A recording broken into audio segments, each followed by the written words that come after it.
колеги, кои што, како што кажа, не само што се врвни инженери, туку се и вистински македонски легенди од повеќе области: фотографија, култура, музика.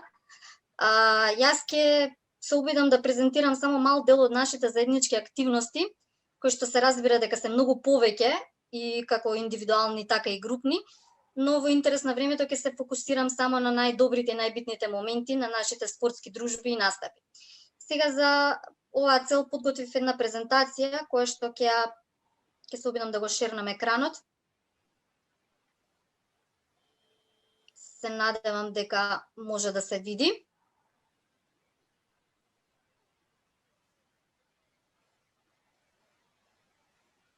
Се гледа, така? Да. Се гледа. Супер е. Добро. Во рамките на факултетот од 2016 година почна да постои клубот Пик ту Пик. Тоа е едно неформално здружение на љубителите на спортот. Ова здружение го формиравме заедно со една мала група на ентузијасти.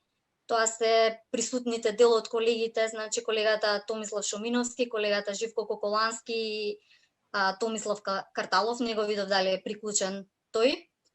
Значи, нашата единствена цел беше на почетокот да покажеме заедништво и да го популаризираме здравиот начин на живот, како меѓу нашите колеги, така и помеѓу студентите, и да си поминеме, се разбира, пријатни моменти во природа. Би сакала во оваа прилика и да им се заблагодарам на моите колеги и пред се пријатели, кои што ми укажа доверба и неизмерна поддршка за што еве мене ме избра за председател на ова неформално здружение. И главната цел на овој клуб е секако спортската дружба, добро расположение, желба за спорт, љубов кон природата. Како што можете да забележите, нашето спортско здружение има и собствено лого, со кое што се промовиравме на неколку значајни спортски настани, пред се на Скопски маратон, Скопје трча, Бизнис ран. Во ова неформално здружение членуваат 8 вработени колеги на факултетот и неколку студенти, кои што исто така учествувале на повеќе спортски настани. Сега, овде може да се покажеме дека постигнуваме одлични резултати во дисциплината трчање на средни и долги патеки. Се разбира дека и нашите студенти се интегрален дел од спортувањето на ФЕИТ, особено за вакви елитни надпреварувања како што се штафетните трки. За официјалните настани, како што е овој Скопски маратон, организираме обично квалификации за да ги формираме овие тимови кои што го представуваат факултетот. Значи, под покровителството на деканатот на факултетот, првото наше официјално учество беше на Скопскиот маратон во 2017 година. На оваа фотографија може да се види дека учествувавме со една женска и една машка штафетна екипа. Имаше и поединци колеги кои што трча полумаратон, Анџело и Бубац, додека следната година, веќе 2018, стануваме побројни, се презентираме со 2 машки штафети и една женска штафета.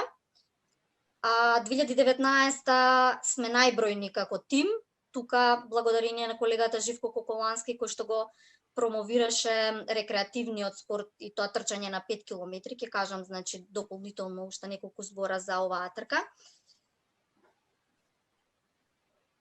И оваа година, 2020, која што беше во услови на корона и малку непријатни услови, сепак се одржа овој Скопски маратон. Значи, гледате, прилично сме дисциплинирани со растојание и со маски. Се одржа хронометарски, значи се стартуваше на одредено време. Ова година, како што кажа Манџук, имаме најголем успех. Тоа е успехот на женскиот штафетен тим кој што освои златна медалја и едната машка штафета која што освои бронза во конкуренција од, мислам дека беа 30 тима, 30 екипи.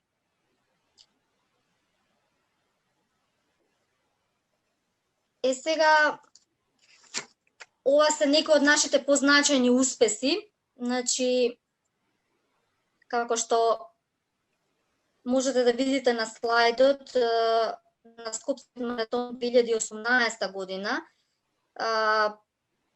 женската штафетна репрезентација на ФЕИТ го освои третото место.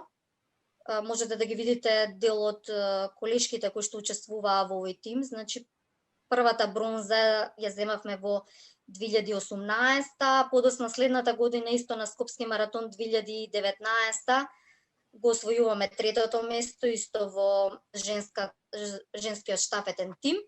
На овој слайд можете да видите значи доделување на пехарот и на третото место. А на оваа слика можете мене да ме видите како освоив исто така трето место во конкуренција на женската авицена трка.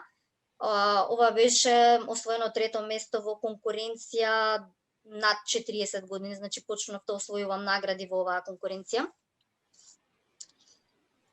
И тука дека желбите не се остваруваат со магично стапче, туку е потребен многу труд и посветеност и упорност. И најважно е да уживаш во тоа што го правиш.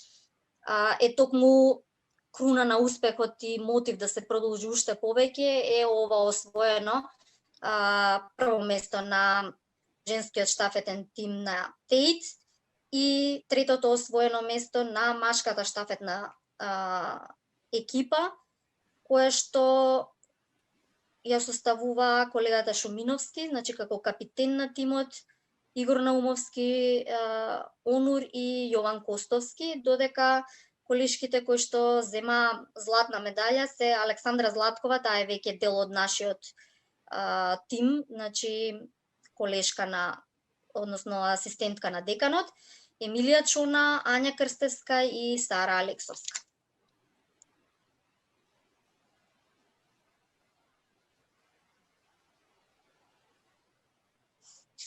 Тука можете да не видите заедно со деканот кој што секогаш ни е голема поддршка и голем љубител на спортот и на природата.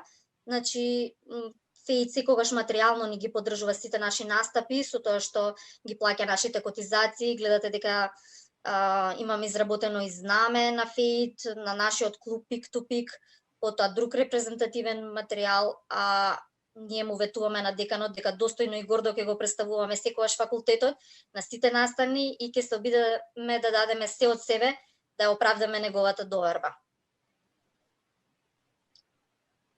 На овој слайд можете да видите и други трки на кои што бевме присутни со дел од нашите колеги.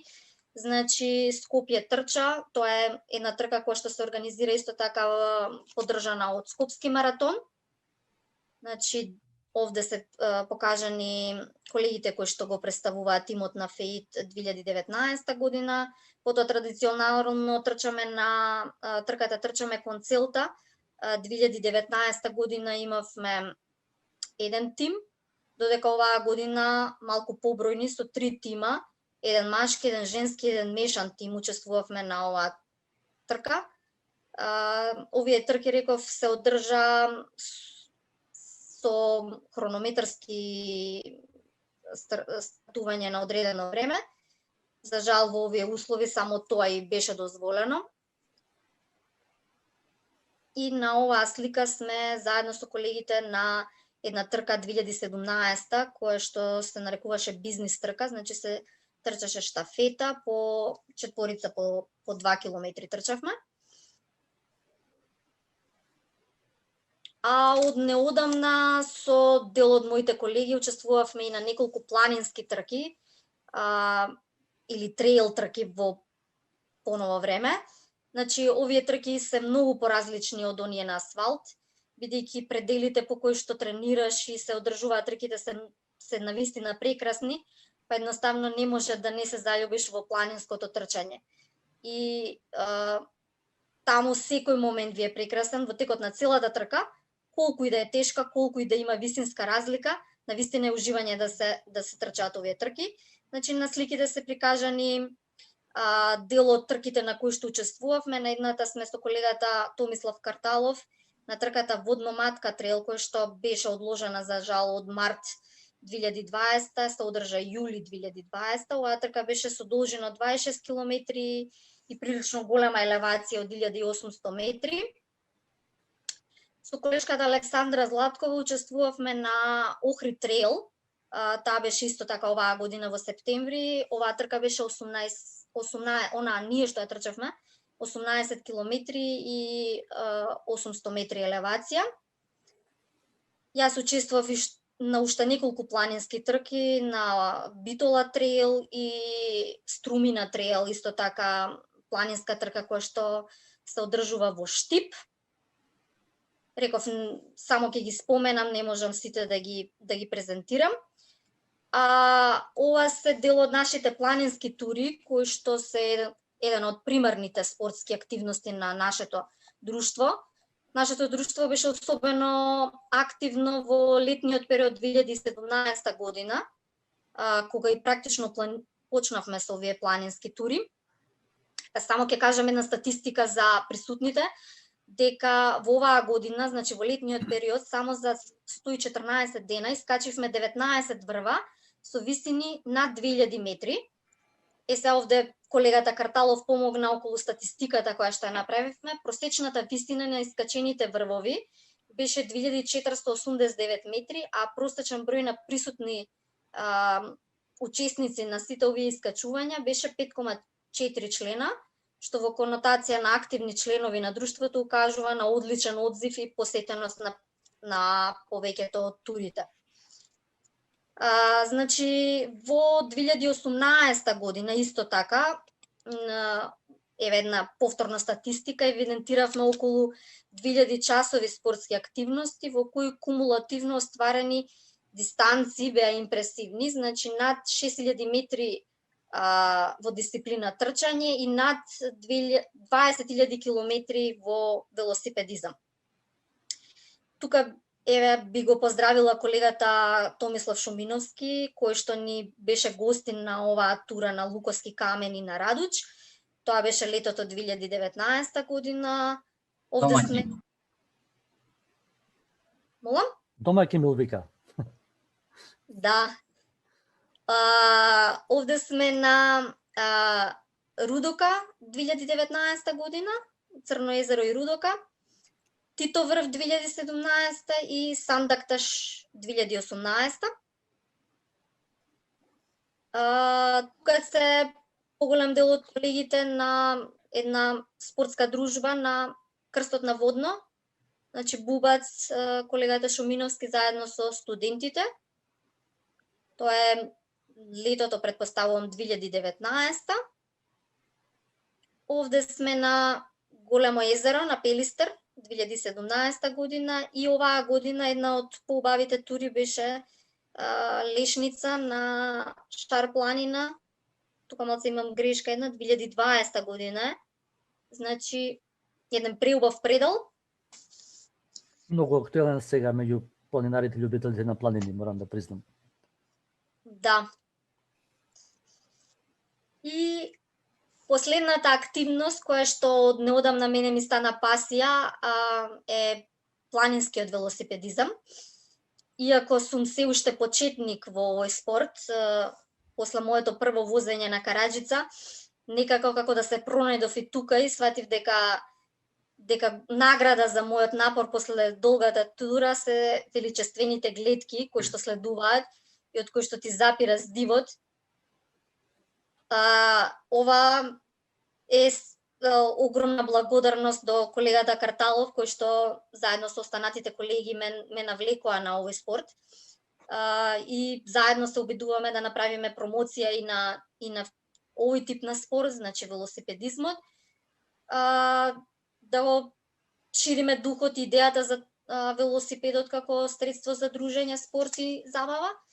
И тука можете исто така да видите дека на поголем дел од овие велотури сме присутни во прилично голем број. Освен тука кај што бевме на Скопска Црна Гора само ние тројца. Значи ова е на фотографија од оваа година од Козјак и од планинарскиот дом Љуботен.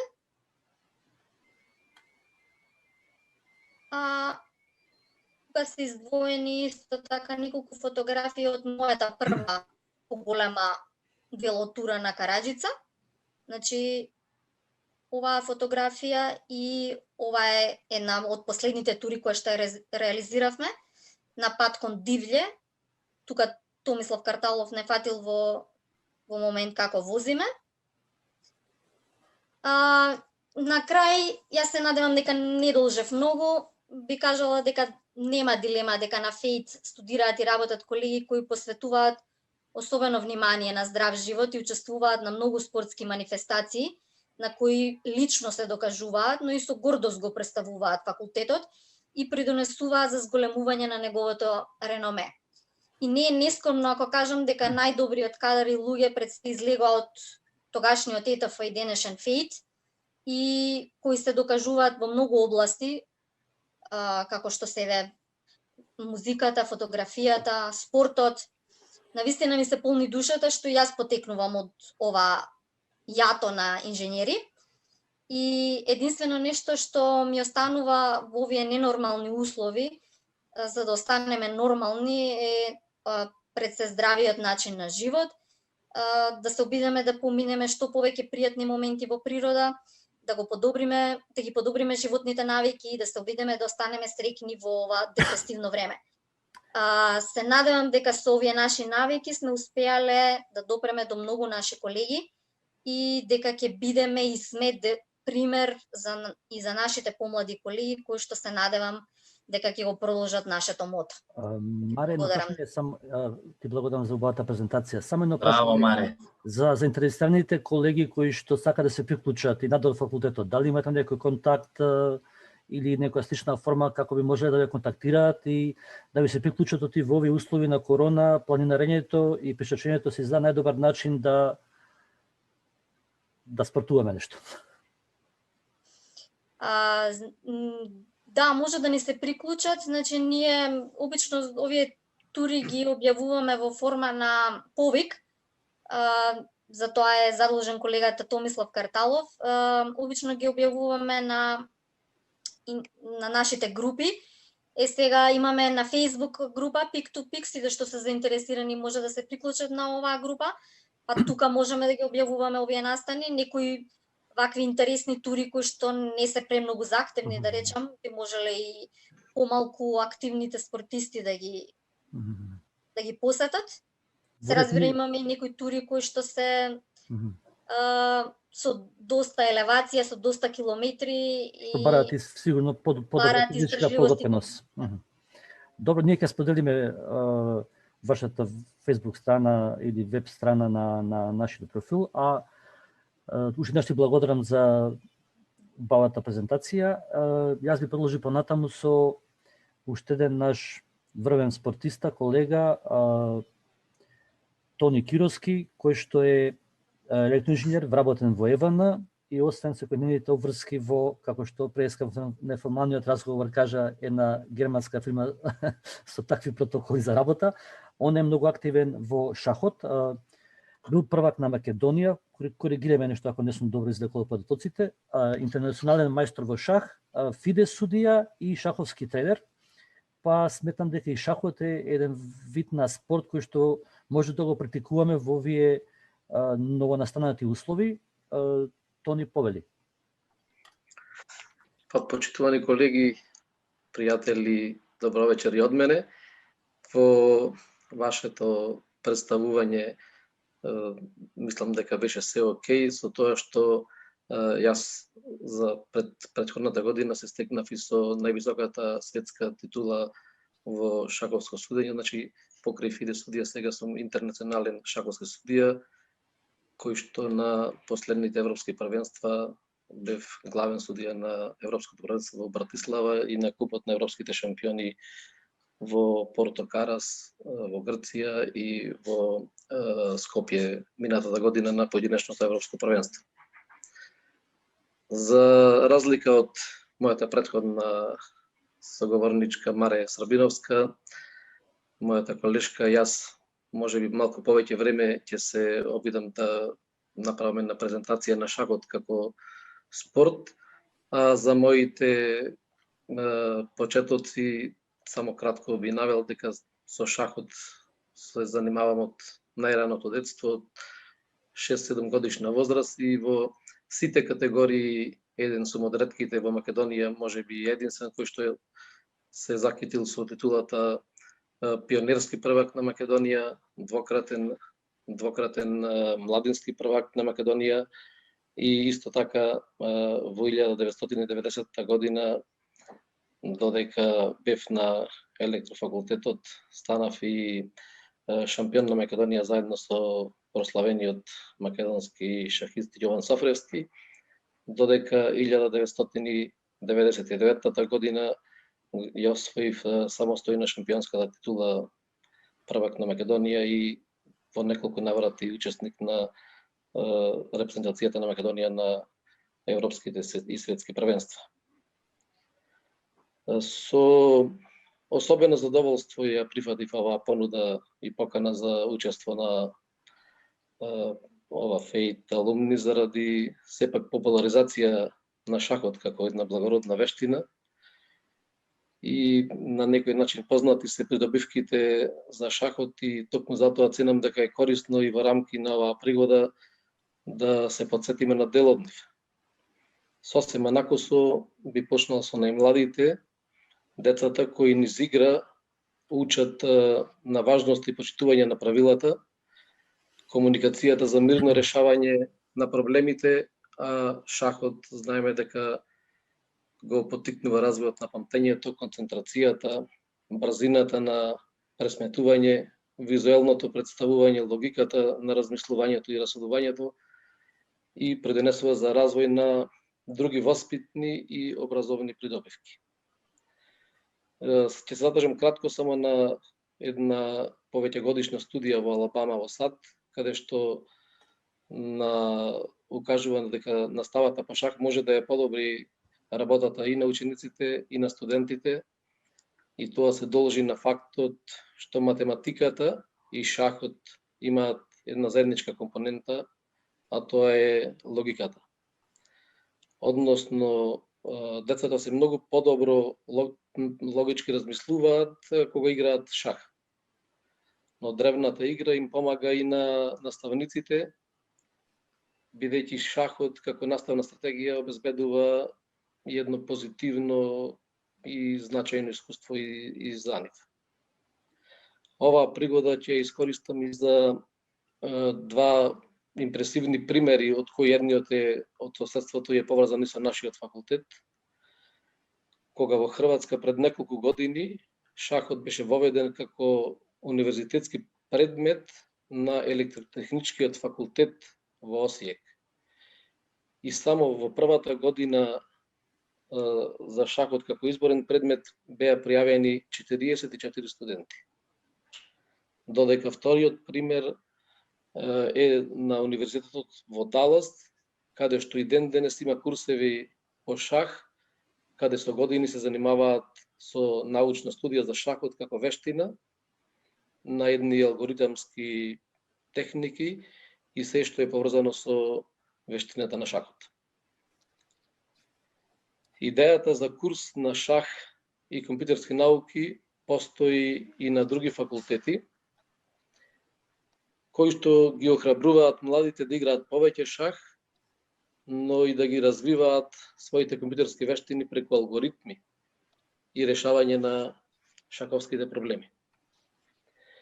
Според мене, вакви и слични предмети може да имаат одлични перспективи, само доколку им се даде можност на студентите да го препознаат шахот како можност, преку оваа игра да ги развиваат и унапредуваат своите компјутерски или програмски вештини. Исто така да не заборавам да потенцирам дека во скоро сите земји од бившиот Советски сојуз постојат факултети со посебни катедри за шах. Јас во неколку наврати кога престојував на турнирите во Москва и во Киев, уште во времето пред 30 на години имаше факултети за физичка култура каде што имаше катедра посебно за шах и каде што од тука во суштина произлегуваат сите врвни шахисти од руските простори. Исто сега можам да кажам и за мојот електрофакултет. Од мојата генерација и моите колеги блиски до во 70-тите години има доста колеги кои и пријатели кои што го избраа и шахот заедно со електрофакултетот. И можам да како тука како колеги спортисти да ви посочам тројца врвни електроинженери и тројца врвни шахисти кои што го завршија електрофакултетот и постана во свое време државни шампиони на Македонија и репрезентативци. Значи ќе набројам само тројца од Прилеп, до мојот роден град, и тоа јас, колегата велемајстор Звонко Станојовски и колегата интернационалниот мајстор Никола Димовски. Овие практики, очекувам овие практики да продолжат и да се надоградуваат, можеби преку едни комбинирани тимови на факултетите, каде што професорите и студентите заедно би играле и засилени со некои поискусни играчи, но пред се намерата би била за развивање на некои шаховски вештини и популаризација на шахот кај студентската популација. Еве и зошто. Предлог е ова. Да, тоа еве еден зошто тоа би било така, како Денис Фейт е еден од најдобрите, ако не и најдобар факултет. А овде пред се мислам на квалитетот на наставата, зошто во рамки на ова пошироко општествено значење да не се размислува и за поддршка на некои студенти кои во еден, да речем, иден период би биле дел од нашата репрезентација. Јас колку што знам има една како секција која што е доста активна во шахот, тука ми представник подоста ќе се вклучи Живко Кохалански, мислам дека предводи, меѓутоа вашиот предлог е и повеќе од одличен затоа што помошта е обострана и сестрана во случајов. Продолжите, поведете, извинете на прекинувањето. Еве и за во врска и со тоа, посебно ми беше задоволство кога добив покана и зедов учество на првенството на електротехничкиот факултет за шах, кој што се одржа по повод чинам 60 годишнината од постоењето на овој факултет и уште посебно сум горд што станав првиот шампион во шах на електротехничкиот факултет. Не спомнавме и таа титула. Да, е баш дата за нас. Тоа ми е исто посебна титула и пехарот кој што го добив и денес ги краси витрините, кој што може да ги видите тука и позади мене. На посебно место има значење пехарот од електрофакултетот. На крајот не би сакал многу да должам, би сакал да наведам едни 5 образовни придобивки од шахот. И тоа како прво е зголемената концентрација кај шахистите, при што при разни тестирања од многу истражувачи покажале дека учениците, студентите кои играат шах имаат способност за концентрација, трпеливост и внимание за разлика од нивните соучесници кои што не играат. Како втора придобивка која што би можел да истакнеме полесно решавање на проблеми. Тоа исто во наставата може да се искористи, затоа што успехот зависи од способноста на некој начин целосно да се навлезе во можноста за разврска на шаховската партија, каде што треба брзо и комплетно да се реагира. При тоа мора да се предвидува и стратегијата и на противникот. Како трето, јас сепак можда малку нескромно, меѓутоа и мислам дека голем дел од шахистите имаат и доста висок коефициент на интелигенција. Тоа во суштина може да се потврди и од некое истражување кое што го има направено во Јужна Америка, каде што зголемувањето на коефициентот на интелигенција кај учесниците од двата пола во едно истражување е потврдено. Исто така и општо познато, мислам дека е и многу научници имаат искажано дека во принцип генијалците се јавуваат помеѓу математичарите, музичарите и шахистите.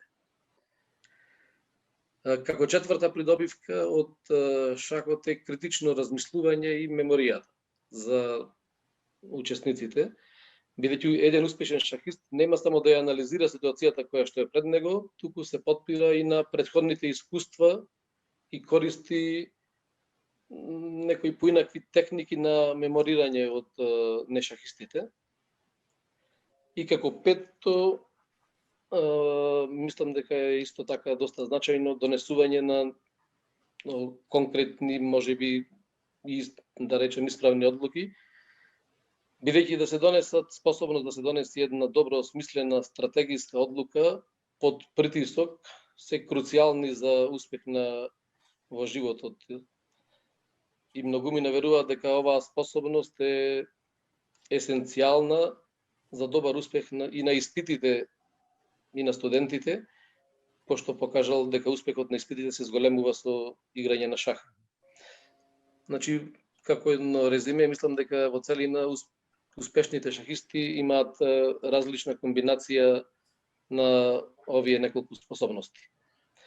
И на крајот би сакал да упатам една силна порака од нашиот факултет, кој што секогаш бил предводник на напредни идеи, доколку нема размислувано, да се охрабри и да размисли и кај нас шахот да се воведе како можеби факултативен или изборен предмет, или да помогне шахот да се вклучи во образованието, бидејќи сепак шахот е една мешавина на еден спој од уметноста, науката и спортот, а со самото тоа шахот е и повеќе од игра и го заслужува вниманието.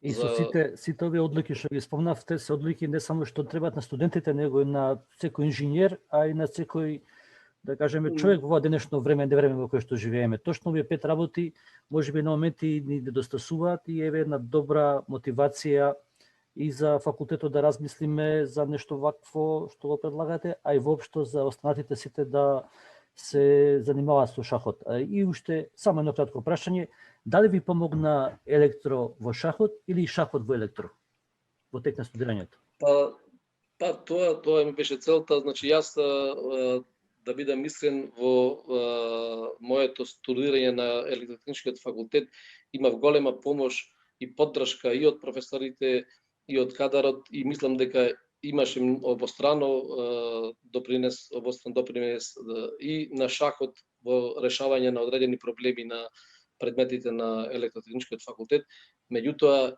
и другото ми помогна во шахот и сепак ова што го кажав, алгоритамот е многу близок и меѓу шахистите и меѓу информатичарите. Јас сепак сум висока струја, меѓутоа голема е помошта и меѓусебната соработка на едното и другото поле. И сепак со горе-долу со сето ова мое излагање сакам да и на останатите колеги едноставно им стојам на располагање да им доставам материјали, анализи, па и научни констатации за поврзаноста на шахот со образованието и значајните придобивки, да речем, во совкупниот личен развој на личност, ако некој од уважените колеги сака да пристапи кон една таква анализа, моја заложба од секогаш била, ако може, шахот да се вметне во образовниот систем во нашата држава, со што сигурно би допринело за развој и на студентите.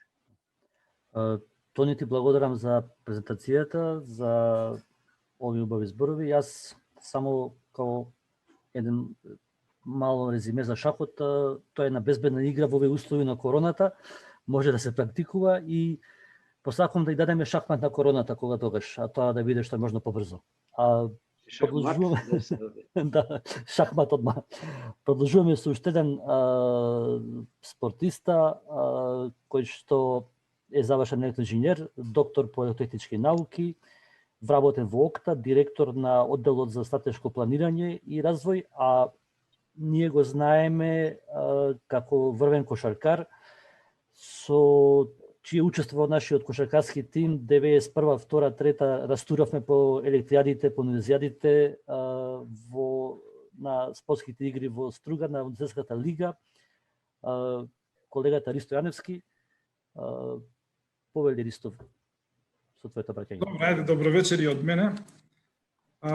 Секако, ја сега не спремив некоја таква добра презентација како Маре, меѓутоа, Маре, мораш да разбереш дека во нашето време фотографијата беше многу поретка и имавме некои моменти што ги забележувавме со класична камера. Меѓутоа, во секој случај, еве сега ги гледам, најдов неколку слики ќе ги споделам со вас, меѓутоа, еве да ви кажам период, јас кога се запишав на електро, тоа беше 85-та година, значи прво, нели, служевме тој воен рок, јас 84-та имам завршено средна школа, 85-та година, после воен рок, почнувам да студирам на електро, и во исто време потпишувам и за Металски завод Тито. Значи тоа во исто време потпишувам и за Металски завод Тито, кој во тоа време, во тие две години, 85-та, 6-та и 87-ма година, настапуваше во првата најаката Југословенска лига.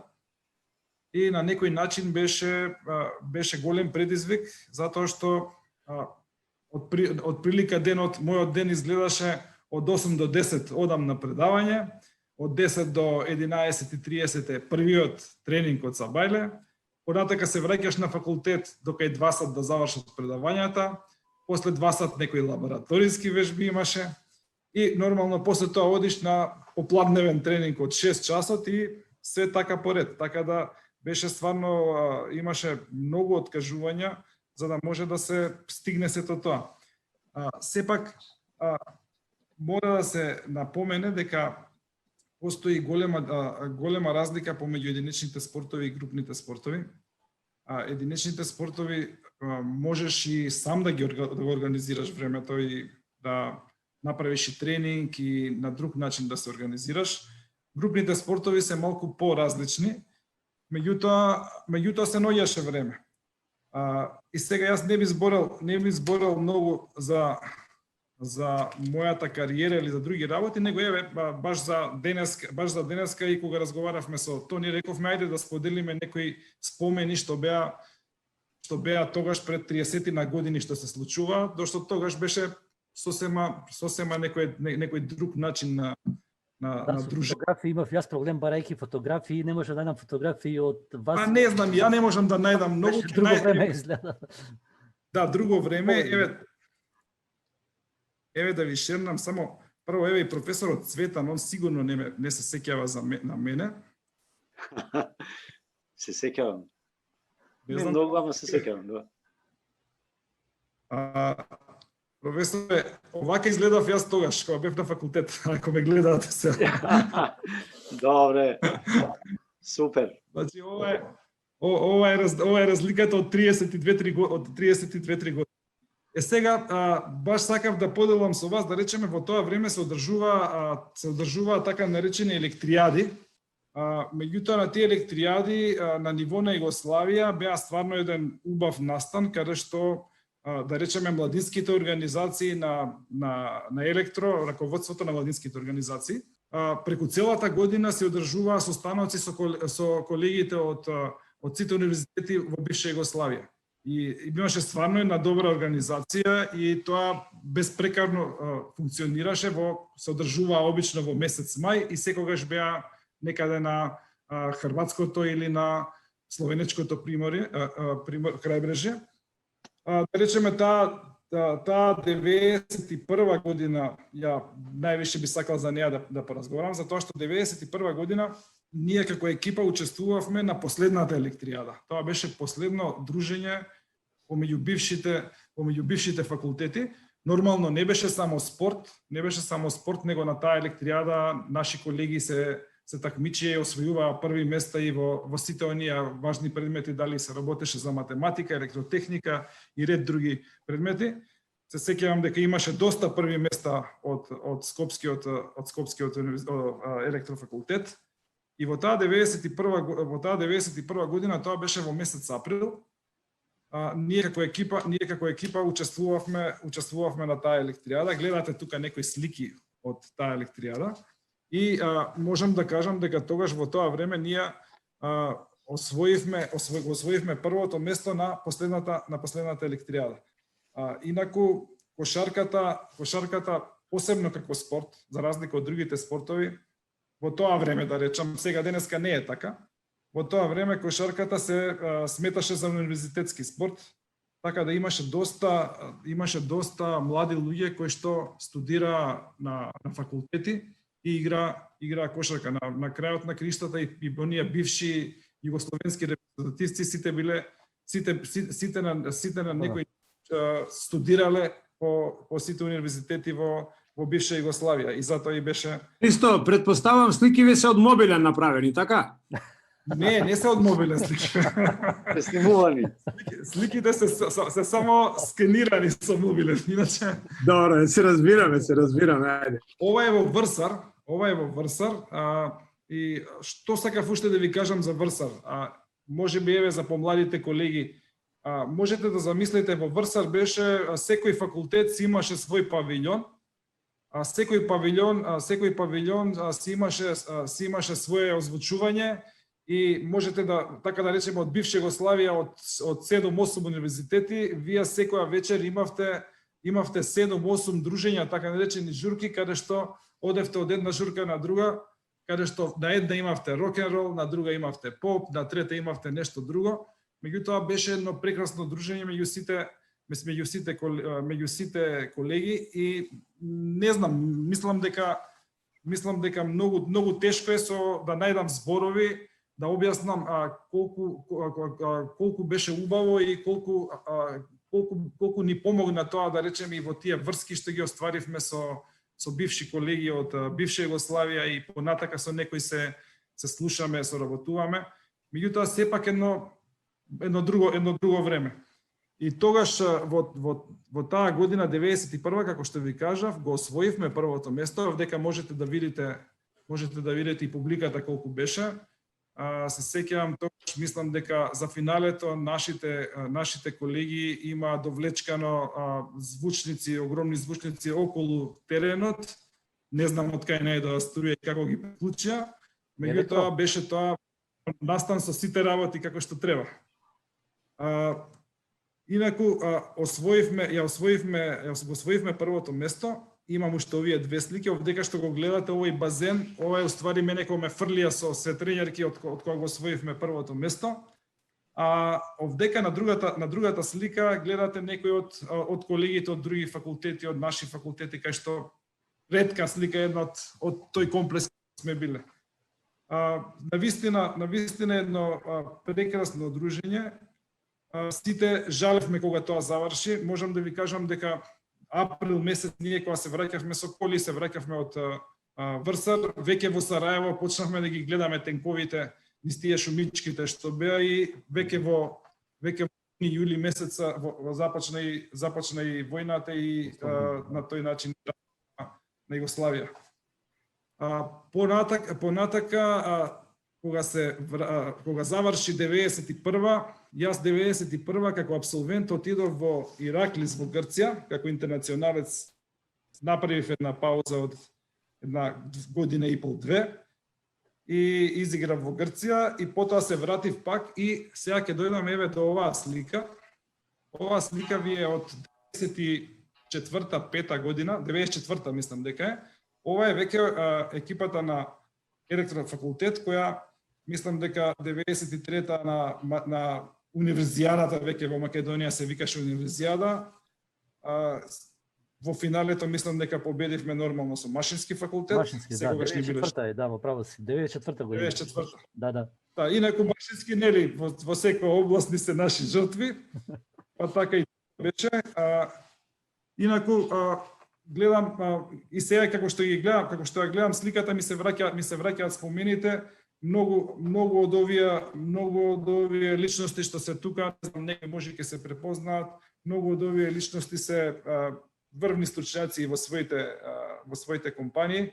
Овој десно што го гледате овдека, тој е Јани Макадули. Нашиот Пат Рајли во тоа време го имаше надимак. Он беше задолжен за тренерската работа.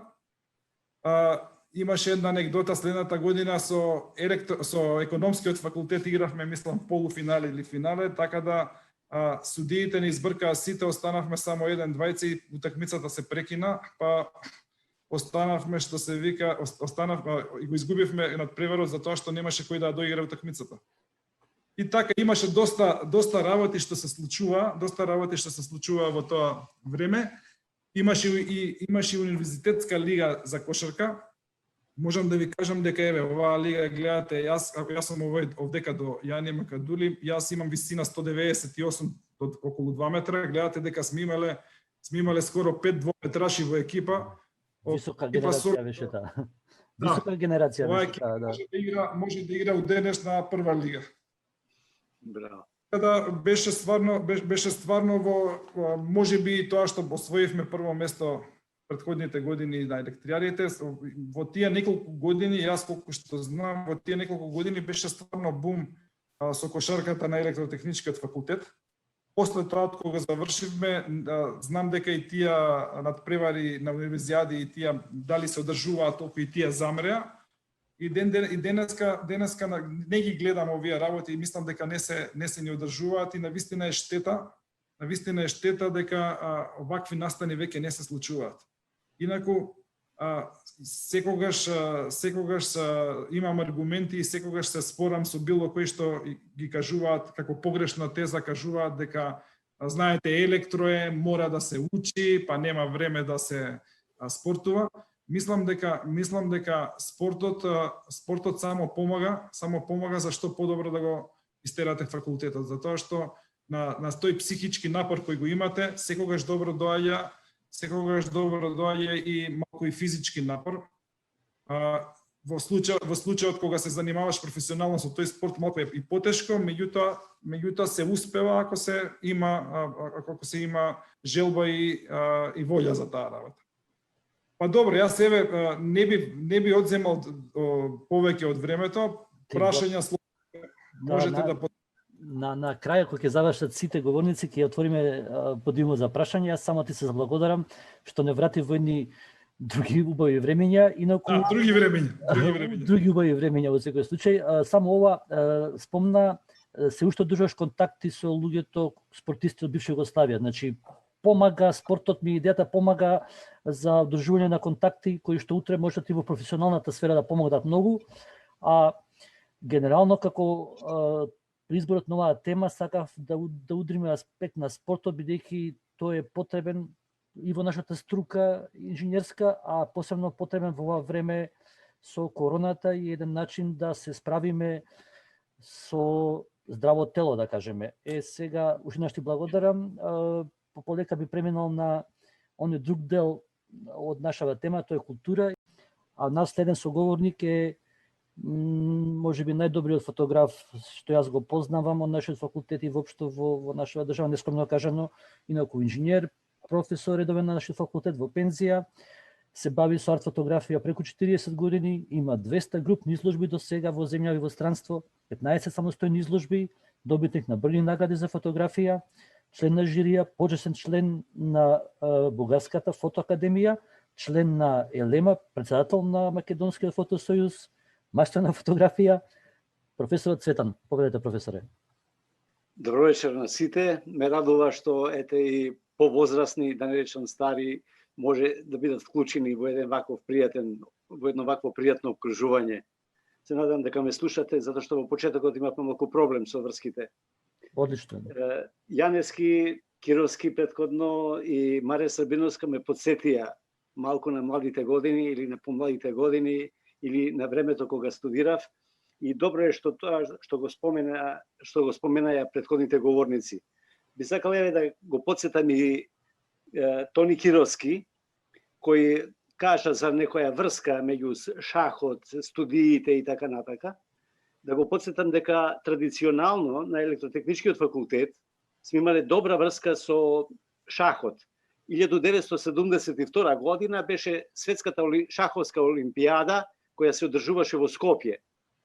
И тогаш покрај бројните шахисти, познати светски имиња како Ботвиник, Талј, Фишер, Корчној, Петросјан кои учествуваја тука и беа во Скопје, го поканивме, не знам чија идеја беше на некој од колегите на факултет, го поканивме Ботвиник како светски првак во шах, кој е, односно во тоа време, сега не е покоен, во тоа време беше и професор на електротехничкиот факултет на Московскиот универзитет. И тој беше гостин на електротехничкиот факултет кај нас во Скопје и во амфитеатарот 72 година тој одржа две предавања. Едно предавање за пренос на електрична енергија, а второто предавање му беше компјутерски шах, кој во тоа време беше, мора да се признае, во повој, за разлика од дострелите со новите компјутерски алгоритми кои денеска важат во шахот. Така да тоа беше една пријатно дружење, се сеќавам преведувач беше на предавањето професорот по електротехника Панчо Дрангалов, бидејќи тој беше професорот кој беше завршил студии во Москва и тоа беше едно пријатно доживување. И сега тука да не бидеме многу сериозни, па еве ако ми се допушти да кажам една мала шега околу шахот. Слободно неформална дружбата. Занесен играјќи шах со некој свој пријател, му доаѓа некој другар на гости, звони, никој не отвара, тропа на врата, никој не отвара, отвара вратата отворена и го гледа својот пријател како игра шах со кучето. Еј, вика, паметно куче знае да игра шах. А ој му рекол, ма како паметно, вика, му водам 3-2. Добро, шахистите се чудни малку луѓе.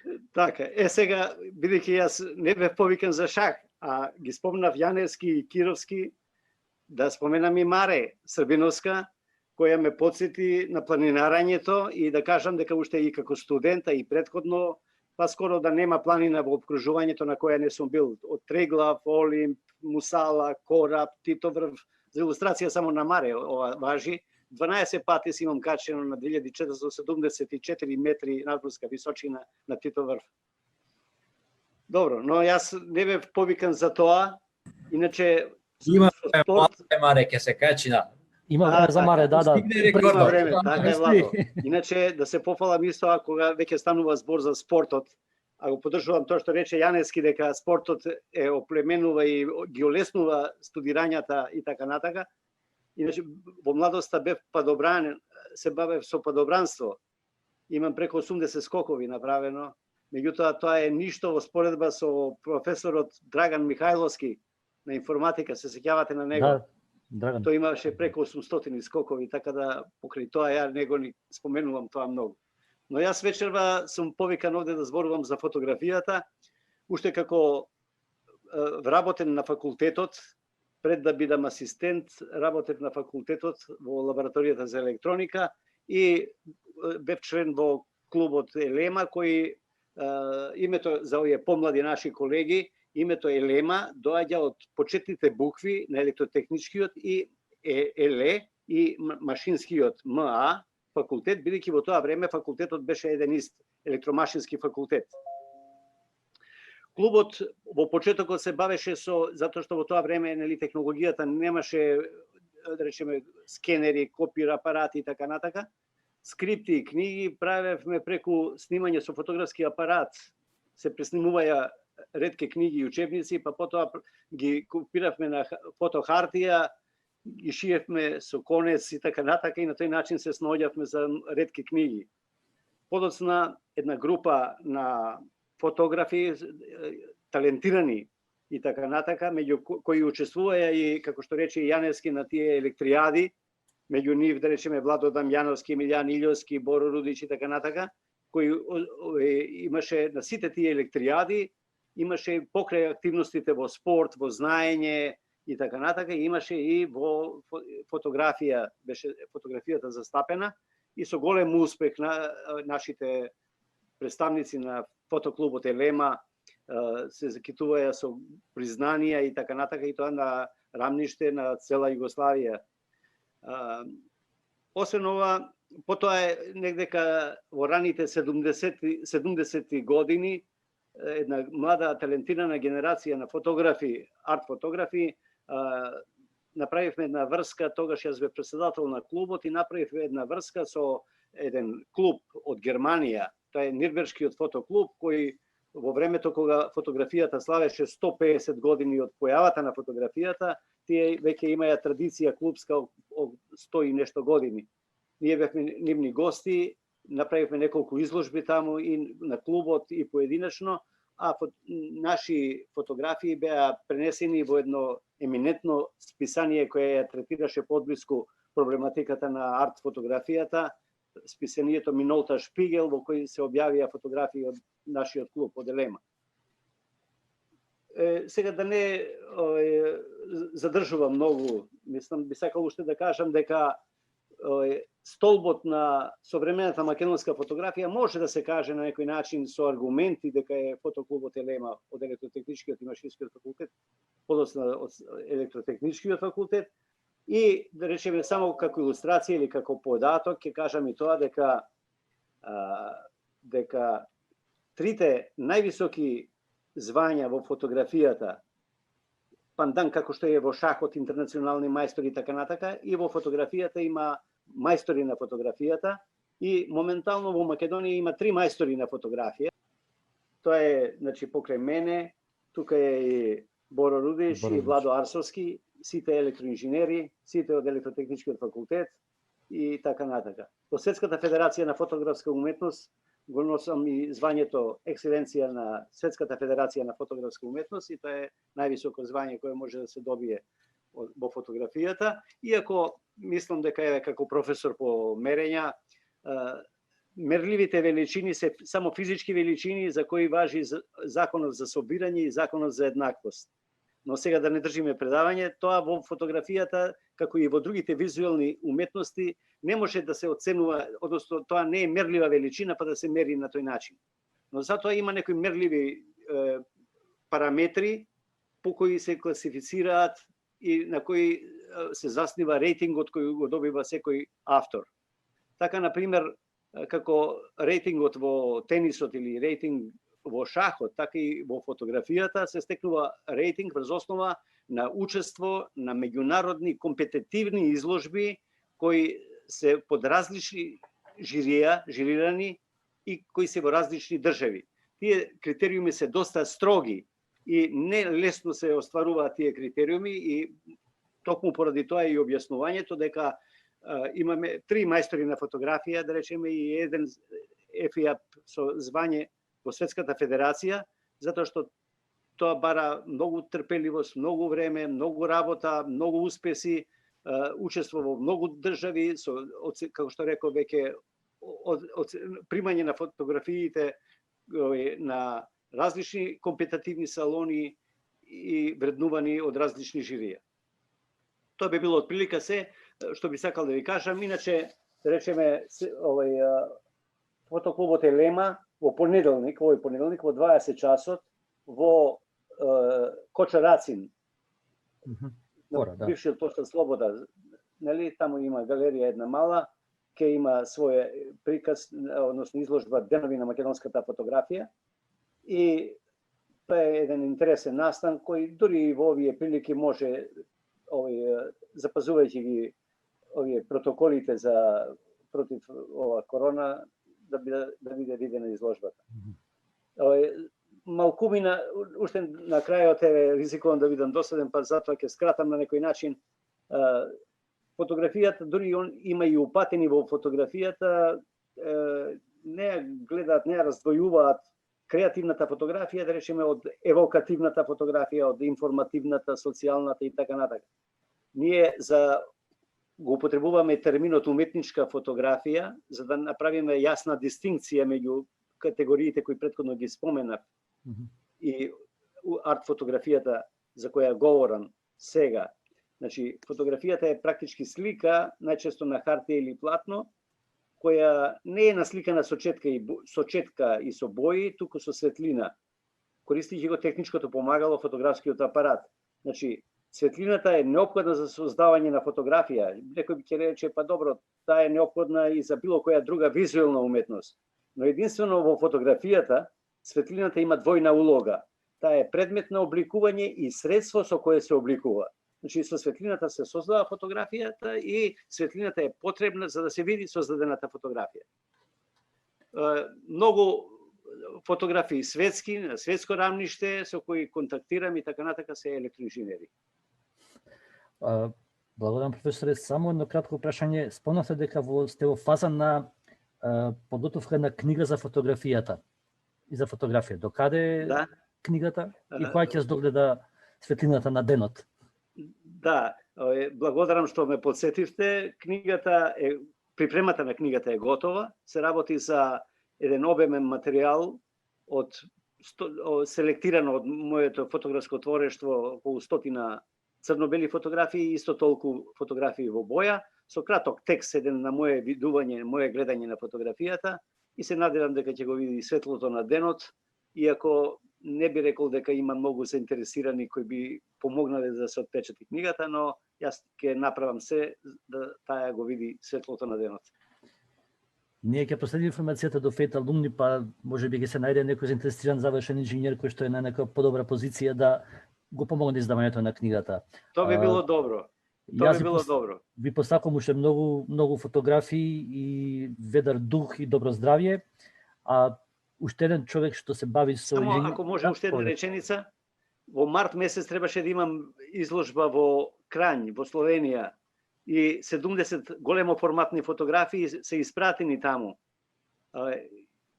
Ја одложивме посетата односно изложбата поради коронавирусот, иако јас ко Колански имавме веќе уплатено и авиобилет за патувањето и сега ќе видиме кога ќе се одржи изложбата. Толку благодарам. Да се надеваме дека ќе се рачи ситуацијата. А сега презентираме уште еден наш колега инженер кој што се бави со дизајн и кој што е дизајнер и сликар. Па само момент. Во фонд иде Бонарсовски.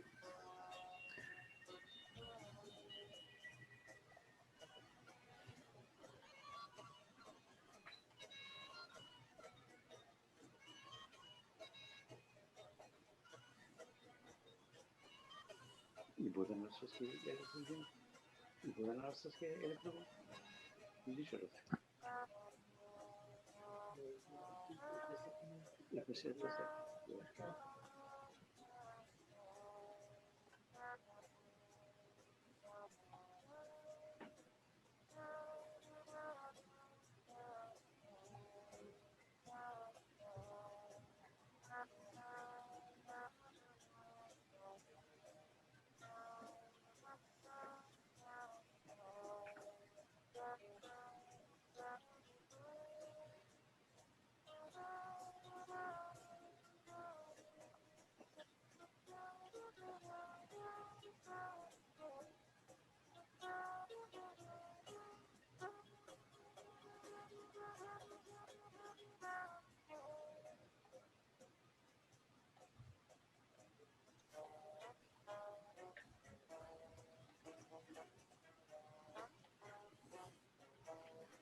Тоа беше дел од богатиот опус на дела на Зоран Кардула, кој што е електроинженер, графички дизајнер, сликар.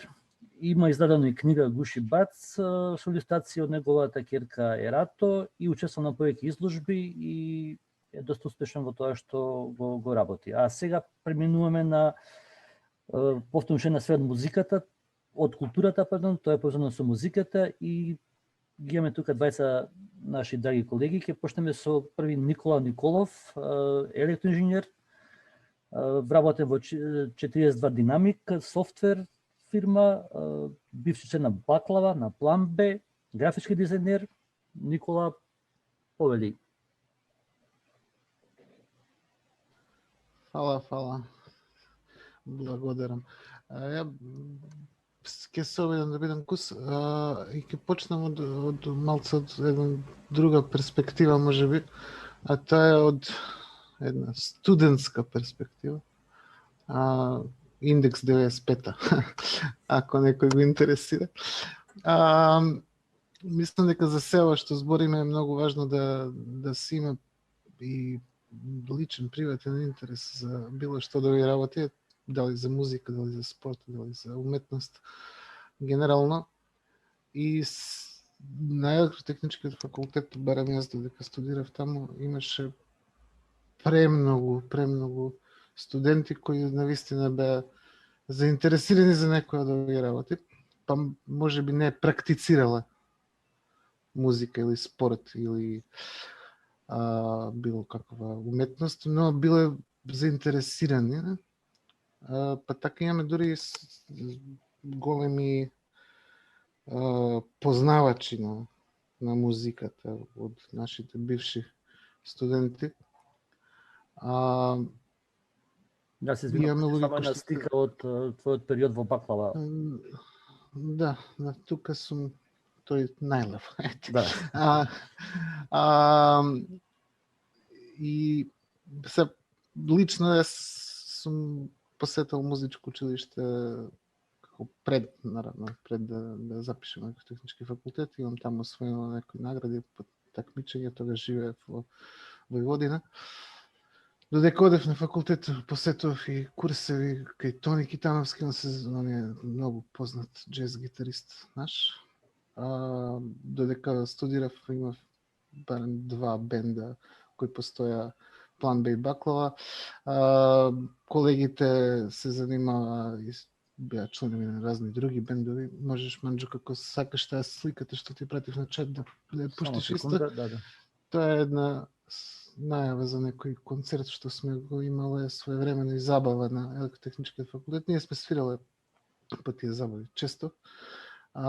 Би ги спомнал можда Пеца Атанасовски оркестарот, таму имаш исто наши студенти, барем двајца, јас што ги знам, кои што се занимава и со малку по-традиционална музика и со изучување на тие по-традиционални инструменти своевремено. Со Пеца Атанасовски, да, тоа е некоја свирка и забава што беше во холот на ЕТФ по повод Елфаско изложба на фотографии, и тука сите тие неколку бендови кои што свираа се уствари бендови на луѓе кои што студирале на електро. Така да стварно една премногу голема групација, подгрупа на студенти на електро, секогаш имало кои што се занимаваат со разноразни активности кои што може би навидом не се директно поврзани со темата, односно со доменот на студирањето.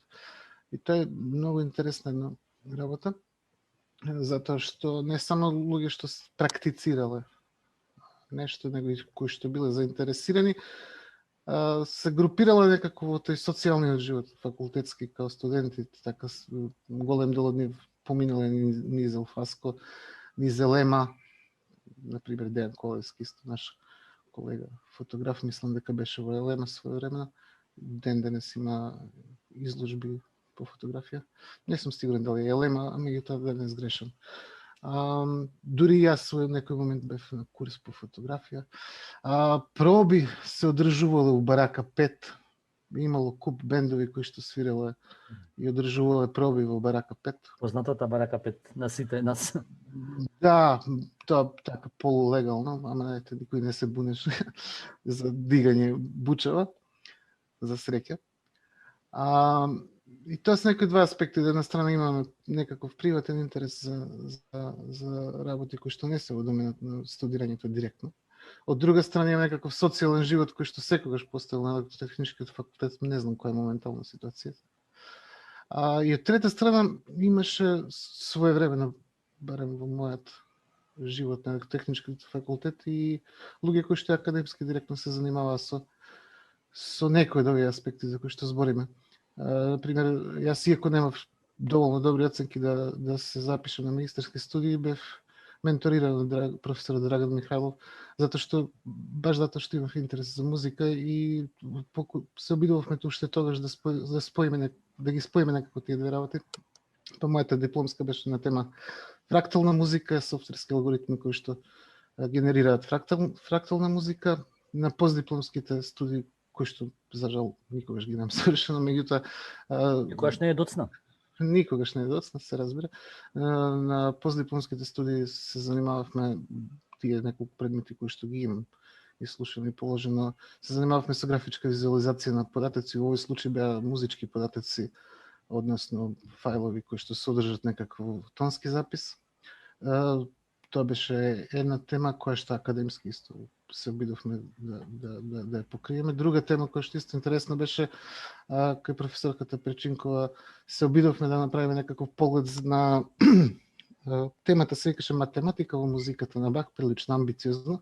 Тоа во иста прилика би сакал да кажам дека и тоа е главната причина затоа што се откажав од магистерските студии, бидејќи се пронајдов себе си како преведувам книги од 60-ти години кои што ги пишувале математичари на германски за истата тема и направив една прилично висока купа од книги кои што треба сите да се прочитаат и разберат за да воопшто се размисла да се запише нешто интелигентно на таа тема. И ете, паднав пред тој предизвик полусвесно после, да речем, изгубени 6 месеци. Меѓутоа, Бах е крив. Бах е крив, да. И математиката генерално. Меѓутоа, она што сакав да кажам уствари овде од цела ова приказна и зашто вака малце пристапив од еден по bottom-up пристап од студентска страна право. Паднем на крај со некаква академска страна на приказната е дека всушност не само она што го спомна пред мене луѓето кои што се занимаваат, посебно Тони Кировски многу убаво тоа го кажа за шахот и за логиката која што може да биде инструментална и да помогне во учењето. Се разбира дека тоа може да го добиеме со шахот, се разбира дека спортот е важен за здравието, за карактерот и дека тоа апсолутно е нешто што може исто така да помогне во студирањето и во академскиот живот. Се разбира и дека било какво занимавање со уметност, со музика, фотографија, кои што од своја страна пак имат и некои инженерски аспекти, па и академски аспекти. И тоа се заедно е убаво опфатено во една студија која што сосема случајно начекав предходни денови, не дека сум барал да се подготвам, морам да признам, јас ќе го постирам тоа во групниот чат, па можете да погледнете.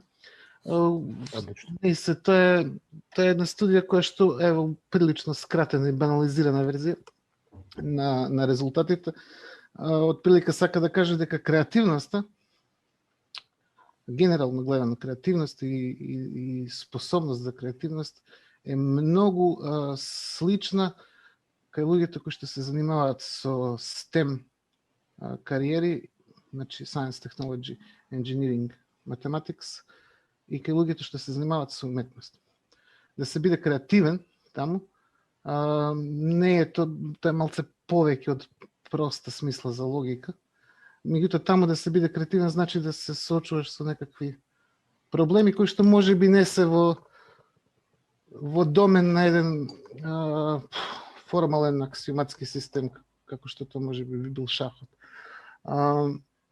Туку се можеби абстрактни и некаков заклучок од таа студија е дека постојат многу големи сличности во начинот на размислување при решавање на проблеми, при креативно работење помеѓу луѓето кои што се занимаваат со, да речеме, инженерски работи и луѓето кои што се занимаваат со, условно кажано, уметност, посебно музика. Тоа е еден интересен заклучок и дека сака исто да се потенцира таму дека таа креативност, односно решавање на проблеми во тие две навидум неповрзани работи, уствари е многу слично кај луѓето што се занимаваат со тие работи, со некаква, да речеме, музика или компонирање и со некаква инженерска работа која што исто така бара решавање на проблеми и на некаква креативност се бара и таму. Нели, најдобрите инженери се всушност креативни. И за крај, уште една работа би сакал да кажам, пак ќе кажам, не знам која е сега ситуацијата во студентскиот живот, меѓутоа мислам дека очигледно недостасува поттик за тој тип на социализација. Ние спомнавме многу тука, спомнавме универзитетски игри, спомнавме шаховски секции, спомнавме Елфаско, го спомнавме, забави, музика, уметност, фотографија, графички дизајн, шах. Тоа се све не само што директно влијаат сами по себе како домени на некаква активност, не само што они влијаат на подобро разбирање и на можеби некакво размислување out of the box за темите кои што вистински се изучуваат во предметите, туку имаат и таа една друга димензија, затоа што апелираат кон еден социјален живот, дружење, контактирање, кое што тони многу пластично го кажат. Тоа е нетворкинг во суштина.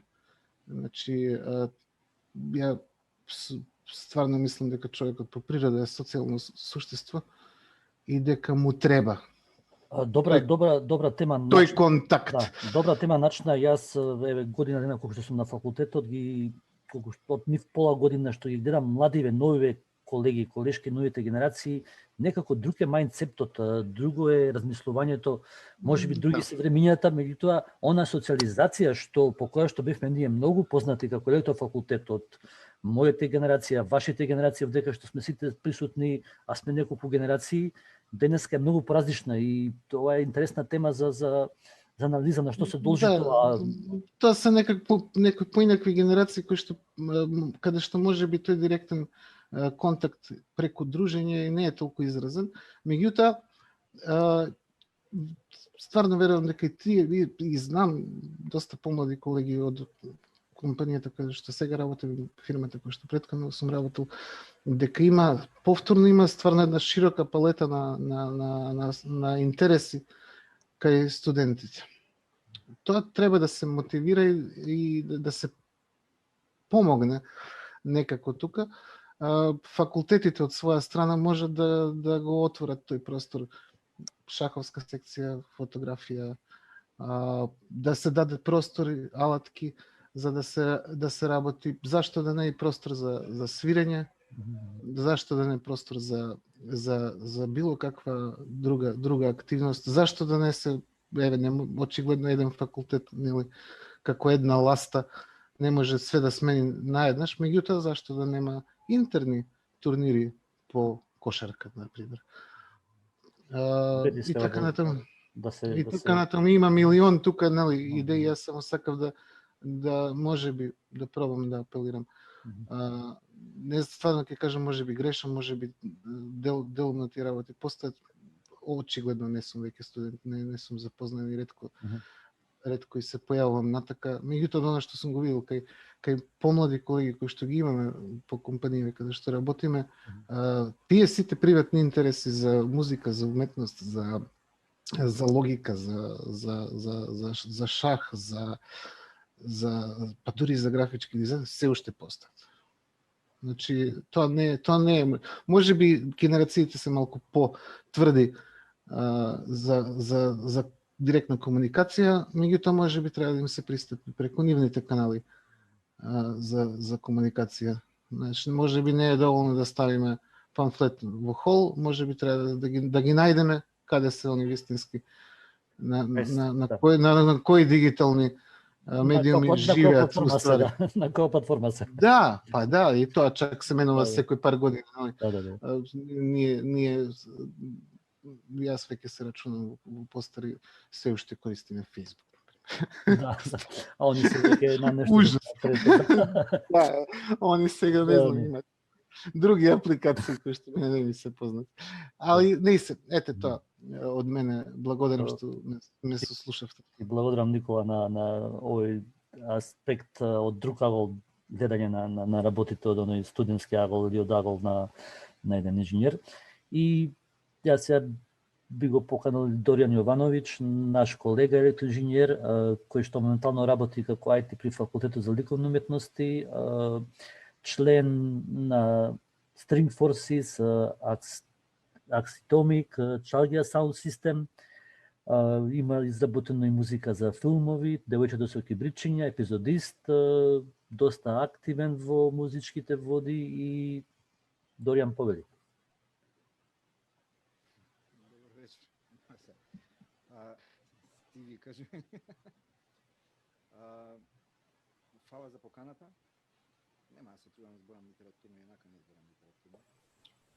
Доријан, извини, Тивко се слуша само. Добро, јас ќе го ставам микрофонот поблизу, па е вака, може. Одлично се, да. Подобро ли е вака? Да, супер. Подобро, фала. Сега колегата Никола, колеги сме или музички, ја почна приказната од студентска страна, и јас ќе ја почнам од студентска страна. Јас реално со музика почнав да се... Не се слуша, ако може малку поинаку погласно. Уште погласно? Појачаме вака. Сега подобро е? 1, 2, 3, 4, 5, 6. Подобро малце, да, мислам дека е подобро. Иди и стави го на 12, тоа не на 10. Па го ставив на скоро максимум. На Burn the House Down таму. Да. Океј. Цела среќа јас не го слушам тој звук. Јас почнав со музика да се занимавам кога почнав да студирам у суштина. Значи, првата група во која што свирев беше фактички кога бев втора година на студија 89-та зимата. Иако веќе неколку години претходно уште од средно, а и нешто и од основно, само ук сум, значи немам никаква школа музичка, нити нижа, нити никакво. Имам едно 2 часа клавир од вујко ми и тоа е се што имам формално образование музичко. Се друго имам сам некако поминато. И ете, тачно тука можда влегува инженерскиот ментален склоп, да го наречам, кој што барем јас лично некако сето тоа си го објаснав преку она што го учев и во средно, бидејќи бев средно електротехничко, нели, во Орце. Уште тога, а со електроника се занимавав уште, значи електроника во смисла правев појачала, некакви семафори, нели, лево десно, уште во основно. Почнав реално да се занимавам со електроника уште во 6-то оделение. Некаде во 6-то оделение учев булава алгебра сам, затоа што никој немаше да ми покаже, тоа е 81-ва валјда. И од тука веќе знаев дека јас сакам у живот да бидам инженер. Меѓутоа исто толку ме интересираше и музиката. Ствари, слушав музика како и секое дете, нели. В тоа време се слушаше Pink Floyd, не знам, нели, Queen и не знам што.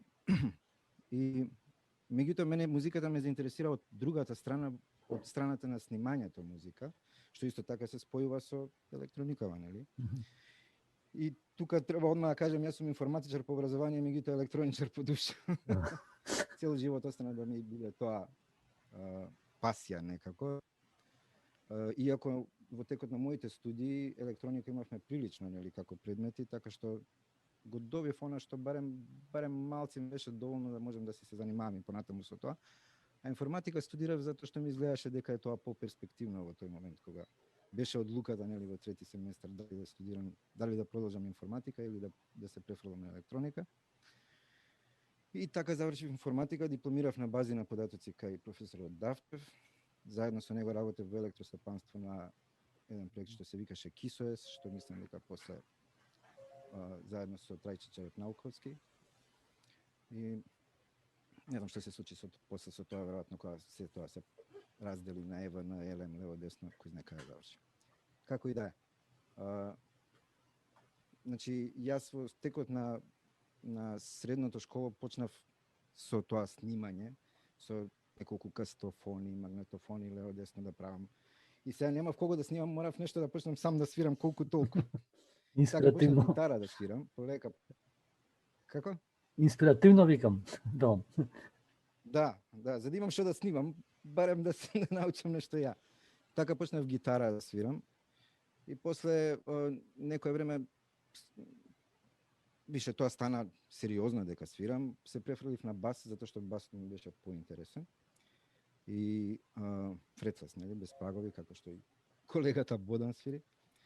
Бодан ми беше секако еден од идолите, веројатно еден од првите идоли, бас идоли, нели да го наречам. И втора година факултет, првиот бенд, свиревме на рок-н-рол, на како се вика, Рокфест, освоивме второ место и од публика и од жири. Од No Name Band станавме нешто за кое што се знае. Меѓутоа тоа траеше некои 6 месеци и да кажем се распадна и во текот на почетокот на трета година заедно со уште неколку другари го почнавме сет, денешни сетат се уште свират. Јас со нив свирев до 95-та и од 95-та почнав со String Forces како група. Се и во целиот тој период тој мој интерес за снимањето си продолжи. 97-ма при крај со исто неколку другари го направивме првото студио, наше, да кажам. Миксерот е го, кај се уште. Некои од нив отидоа во странство, повеќето. Некои се тука, некои денеска се бават со индиректно со политика и така. Јас останав да се занимавам со студиото и да продолжив да свирам. Со String Forces имаме толку албуми, 5 валјда и едно EP. Во меѓувреме почна да ми се јавува интерес за тие инструменти кои што се малце по-традиционални. Односно, мене ме заинтересира чалгијата, почнав да свирам ут, кој што е многу потежок инструмент него басот или гитарата. Повторно самоук, така? Да, повторно самоук.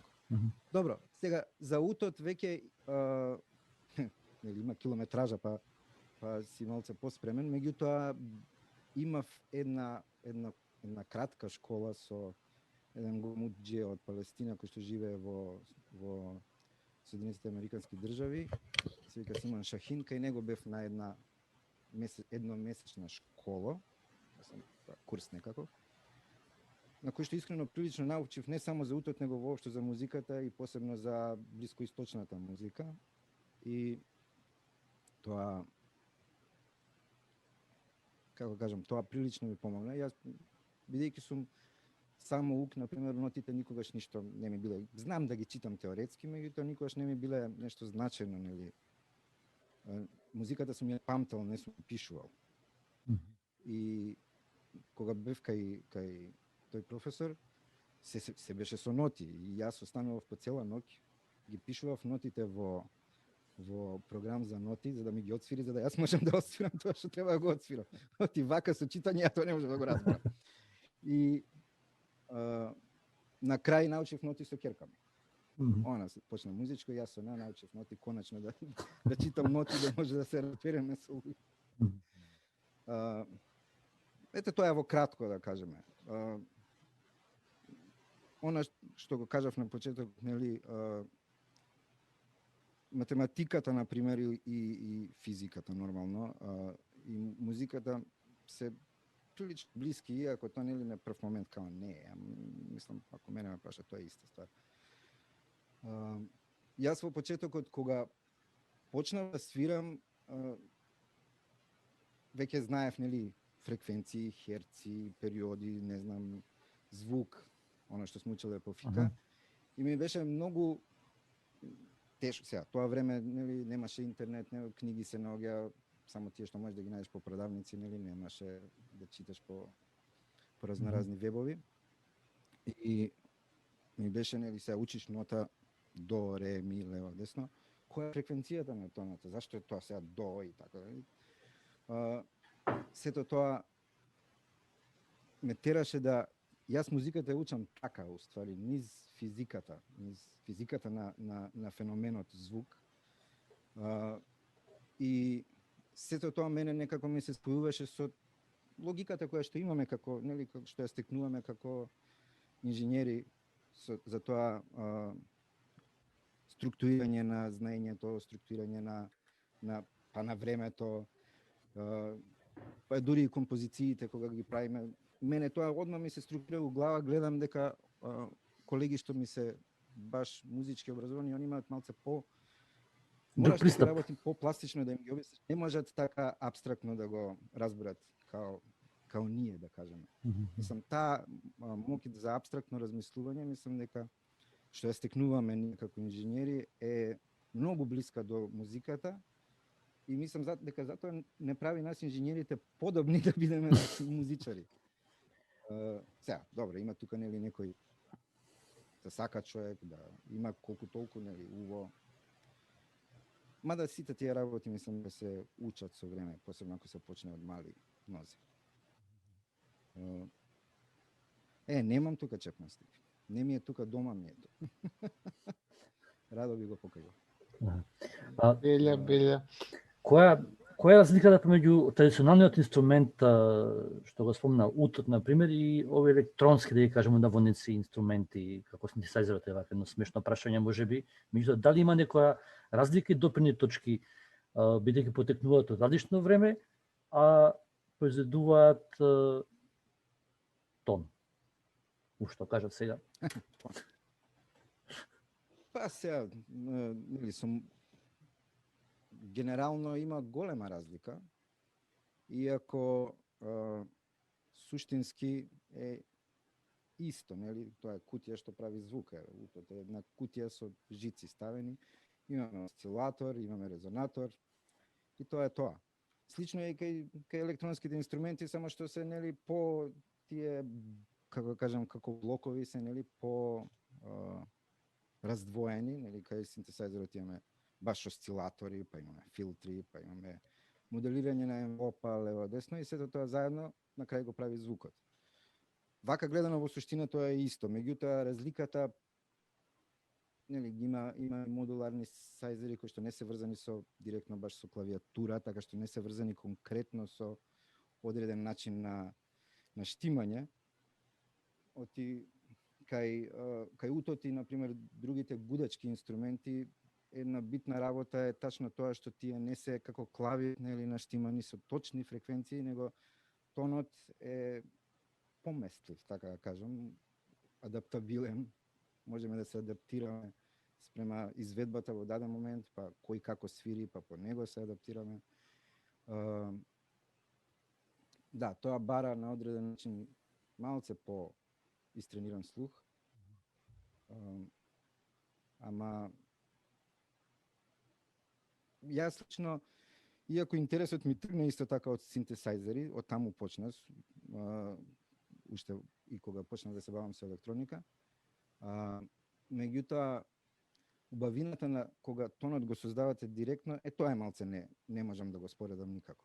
Директното дека ја допирам жицата и дека движењето на мојот прст прави тон и модулација на тонот тоа е посебно неспојиво. Мислам не неспојиво, неспоредливо.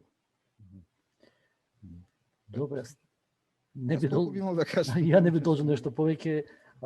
Ти посакам уште многу дела музички, било во погледот на музички на филм, било во погледот на групите со кои што работиш. Јас сега, како што ни практиката до сега, отварам подимот за колегите што се присутни, ако има некој прашање, дискусија, коментар по оваа широка, наведум тема спорт и култура, а одбрана денеска за разговори. Повелете, колеги и колешки.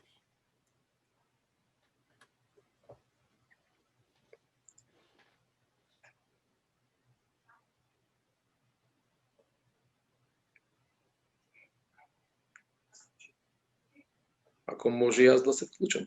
Повелите, секако, за сите важи. Сакав предност да им дадам прво на колешката и на професорот.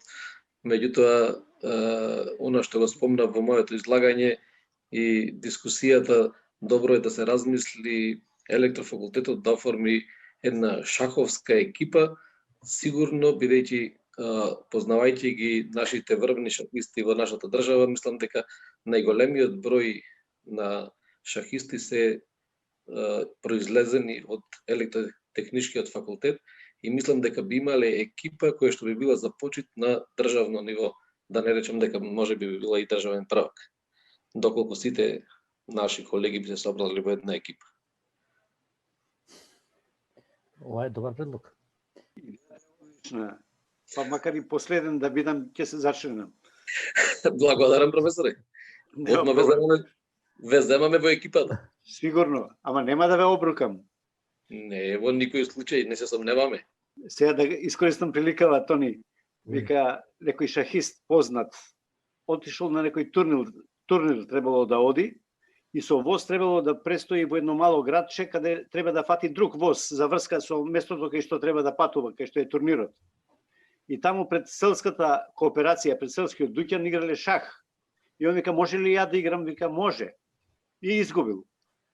Вика, изгубив што изгубив, честито нека ви е, вика, ама како, вика, ја добивте партијата без да ги мрднете топовите? А, вика, во нашево градче, вика, никој не знае како мрдаат тие, вика, и не ги користиме. Па добро, топовите секогаш влегуваат последни во игра, доттогаш може партијата да биде и завршена. Најверојатно тоа било прашање. Тоа е. Ајде, ако може, јас би се вклучил на кратко тука со еден коментар, ако може, не? Повели, Живко. Добро, многу ми е драго, многу ми е интересна целата дискусија вечерва. Лично се пронаоѓам во многу аспекти. И јас сум пасиониран, нормално аматер, спортиста, шахиста и така натаму. Па еве ме инспирираше дискусијата на колегата Тони Кировски, кој што ни беше многу драг гостин и многу се поминавме на оној турнир што организиравме по повод нашиот јубилеј на факултетот.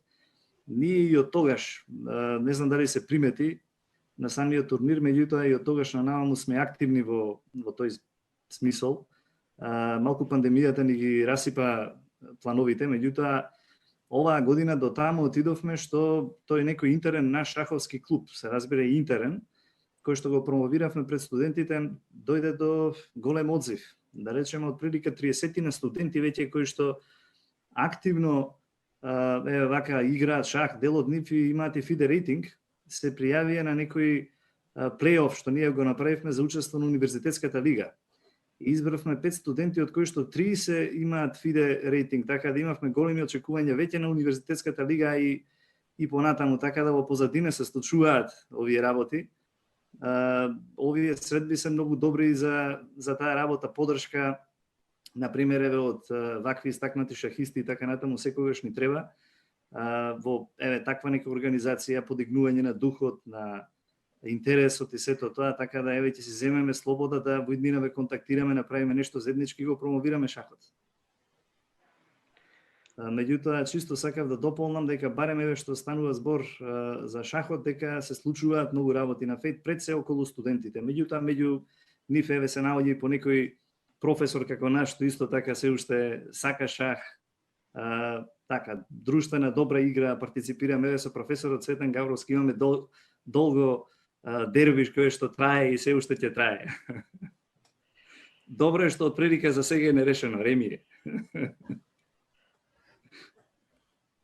Баш ми е драго и би сакал само да истакнам дека во секој момент сум на располагање за било каква организација и помош, бидејќи сепак јас сум и председател на шаковски клуб, председател на судиската организација на нашата држава, истакнат шаковски судија, шаковски работник, интернационален мајстор, значи во било кое поле од организација, од игра, ви стојам на располагање и доколку има расположение, како што и претходно во неформалниот разговор кажав, сум во можност во секој момент онлайн да контактираме за било што и доколку има потреба и да одржаме неколку онлайн часови на вашите студенти на електротехничкиот факултет. Одлично, супер, одлична идеја, мислам дека ќе има одличен одзив. Мислам дека ќе има голем интерес, така да ќе почнеме нешто па ќе видиме како ќе се развива. Благодарам многу. Благодарам, Живко. Некој друг за збор? Ако може и јас нешто. Повели Бојан. Предлог до Томе и Маре, например, да се организира некоја стандардна годишна, еднаш годишна, два пати годишна, дали за денот на факултетот, некоја планинарска тура или велотура, нешто што би ги собрало сите поранешни студенти, сегашни студенти, идни студенти и нешто слично. Тоа е добар предлог. Заедно со добра музика од нашите колеги што се занимаваат со музика и убави предели за фотографирање, може да изиграме партија шах на некој планински врв, например. Може тоа све заедно би се собрало. Да.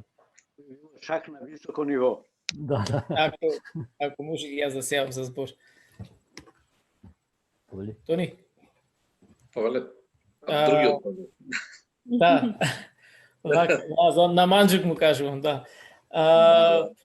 Вакви дружби, ваква шареност во меѓу колегите завршени електроинженери ми дава поттик да предложам покрај шахот што е онлайн, во некои подобри времиња кога ќе се средат работите, дека на факултетот треба да се отворат катчиња, ево, да речеме можда да се формира група за вежбање на таа група за музика, можда треба да се врати некаква сала или нешто што ќе даде поттик дека ќе може пред или после, зависи од условите за туширање или хигиена тие работи, да се спортува, нешто да се прави во таа сала и така натаму. Јас се сеќавам дека ние како студенти мислам дека активно се користеше некоја сала, спортска сала за вежбање, за играње, за дружење и така нешто. Да, има сала, има сега сала која што може да се разгледа овој предлог да реално кој ќе дозволат условите се користи таква намера. Ја би додал дека и Бепет фали во онаа форма како што беше, како некој клуб на вртење. Јас се извинувам и Томче, мислам дека се uvеше Томислав за збор. Повели Томислав.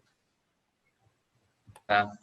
Благодарам за зборот, на вистина задоволството и честа е моја да присуствуваме на ваква интересна петалувни дружба и со преполна од различни аспекти од спорт и култура и музика.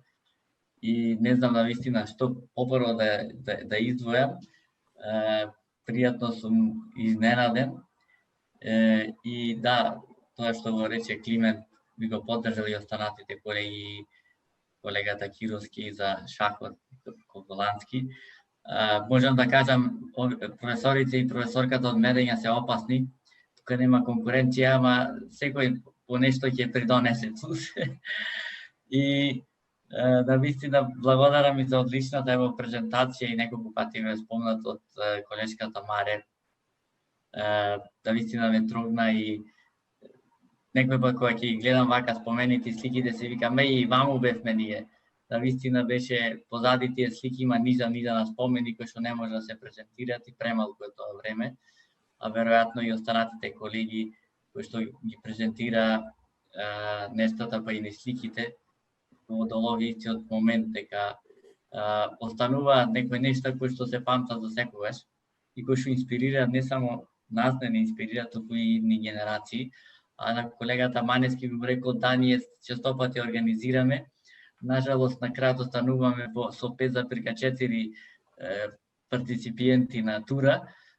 Добро, тоа е веќе сега на некои потешки тури, а за наводно останува таа отворена опција, но во некој да речеме ево нека се спири цела оваа ситуација, па може некој таков настан да организираме со сите да биде мултидимензионален. Сега за жал сите трки, сите такви дружби се откажани, ама останати се кафаните и овие останатите кафетерии. Битно дека на отворено треба да носиме маски.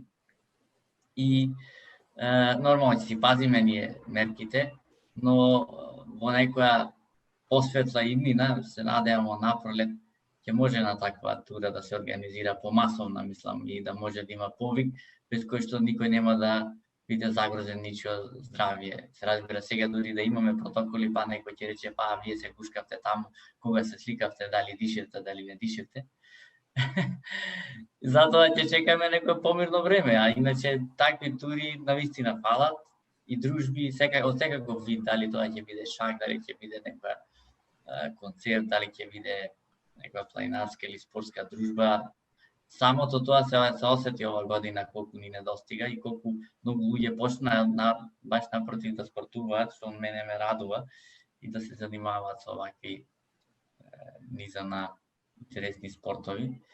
И уште еднаш поздрав до сите навистина говорници, до професорот Цветан и до особено останатите. И ми беше често во тело тоа Fate Alumni, да го речеме митинг или средба. Благодарам за зборот. Поздрав до сите.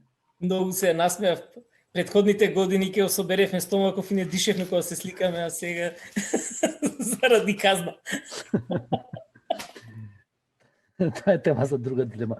Поведете некој друг да има свој коментар, Јас прашање. сакав нешто, Да, ако може Никола, секако, да секако. додадам.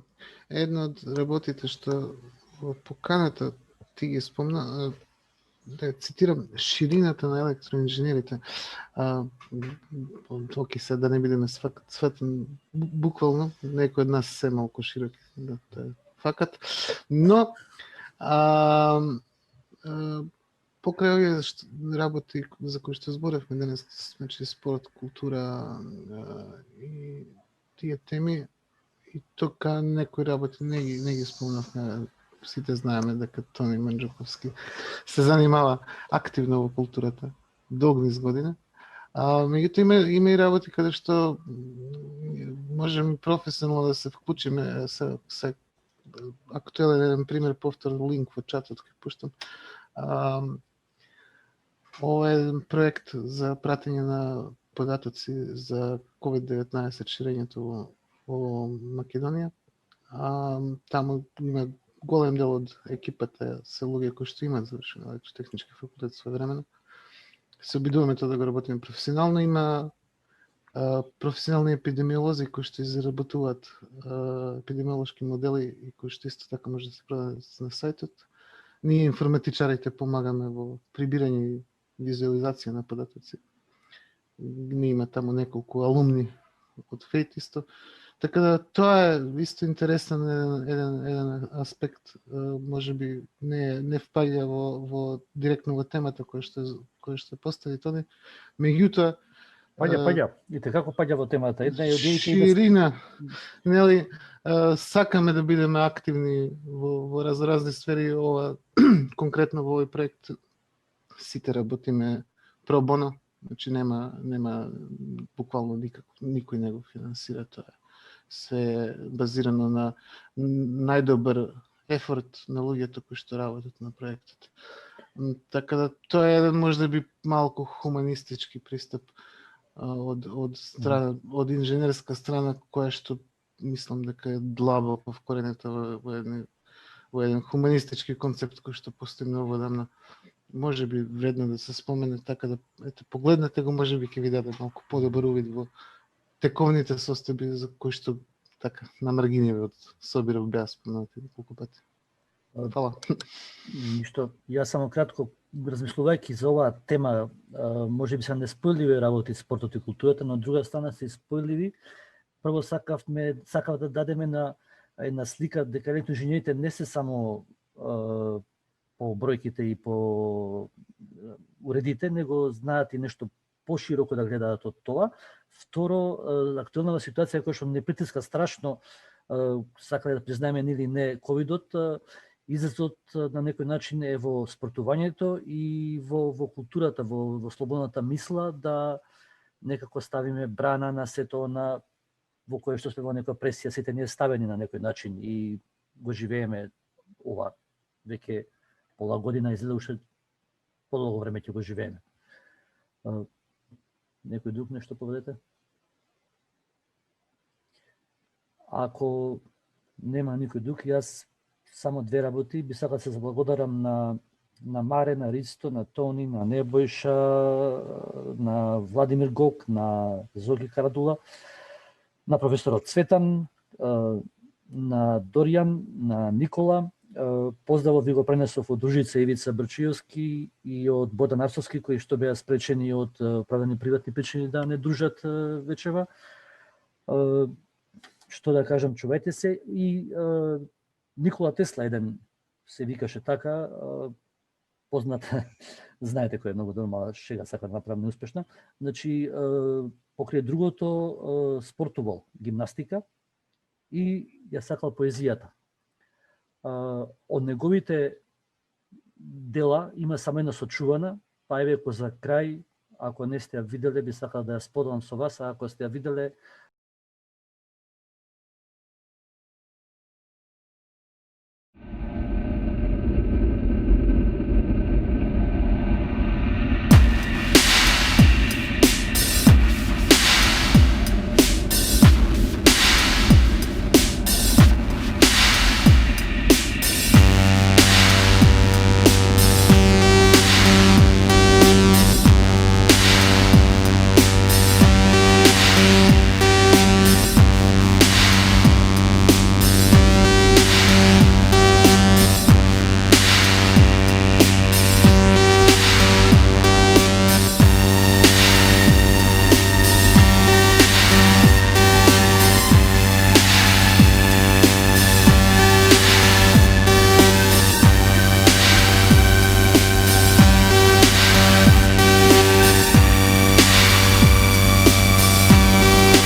Со стиховите на големиот Никола Тесла ја завршуваме оваа 10-та дружба. Се гледаме на 11-та, крајот на ноември, со некоја наредна тема. Имајте убав остаток од денот, чувајте се, спортувајте, следете култура, доживајте во телото и духот и ќе дадеме мат на короната. Поздрав до сите. Поздрав. Поздрав. Благодариме. Поздрав. Поздрав. Поздрав. Поздрав. Поздрав. Чао, чао. Чао, поздрав. Чао.